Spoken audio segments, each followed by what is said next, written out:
ইয়া পাতা blast BLB রোগ। আগে তো ওটাই বললাম তো, আর সব আগে আপনার পাতা ব্লাস্ট বিএলবি ছিল আগে, তখন ওই ওই জমিতে অনেক আছে না, এই যে এই যে এই যে এই যে লাগাতে এটা স্যার তো দেখছেন গোপি মাইকের হেডফোনটা নিয়ে দরকার ছিল রে।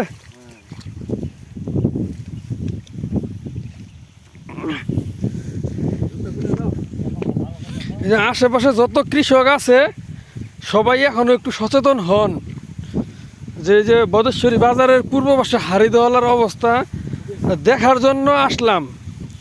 যে মনে করেন এখানে বিঘাকে বিঘা জমিতে এই যে অবস্থা, আসলে ব্লাস্টের প্রকৃত ঔষধ কি, আর কৃষক বা যারা দোকানদার আছে তারা কি দিচ্ছে আসলে কৃষকদেরকে, যেখানে একই সঙ্গে কৃষক এই দহলার বাইরে অন্য দহলাতে যারা ধান লাগিয়ে রাখছে তাদের কোনো প্রবলেম হচ্ছে না বা এতটা ব্লাস্ট ধরতেছে না, সেইখানে এই কৃষকদের এই মাঠের জমিগুলোতে এইরকম অবস্থা কেন?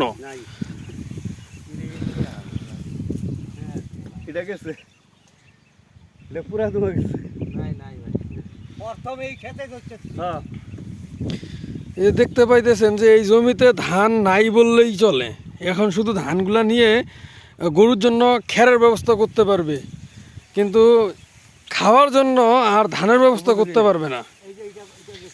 এই জমিতে 95% ধান নষ্ট হয়ে গেছে। 97%।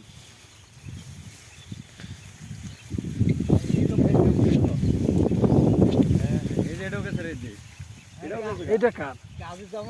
এটা মনে করেন বললাম তো, এটা হলো বায়ু প্রবাহিত রোগ বিশেষ করে। এটা আজুজ্জামাইয়ের।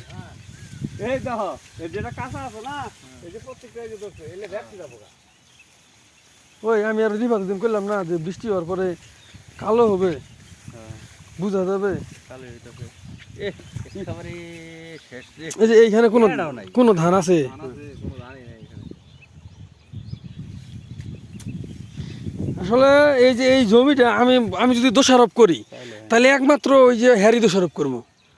আমি বারবার বলছি ব্লাস্টের ওষুধ দেন, ট্রেপুটিন দেন বা বীর দেন, হ্যাঁ এই দেন সেই দেন, উনি ওগুলো পছন্দই করে না। কি দেয় নাই আর ওনারা যে কী দেয় সেটা আমি জানি না। আমার কাছ থেকে ওরা ব্লাস্টের জন্য কোম্পানিও নিয়ে এসে কোম্পানিও স্প্রে করায়। হ্যাঁ এখন মনে করেন যে তারে যে সাজেস্ট করছে সে বলছে কোম্পানিও দেওয়ার জন্য।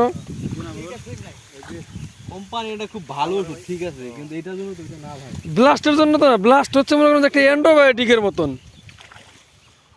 এটা কার?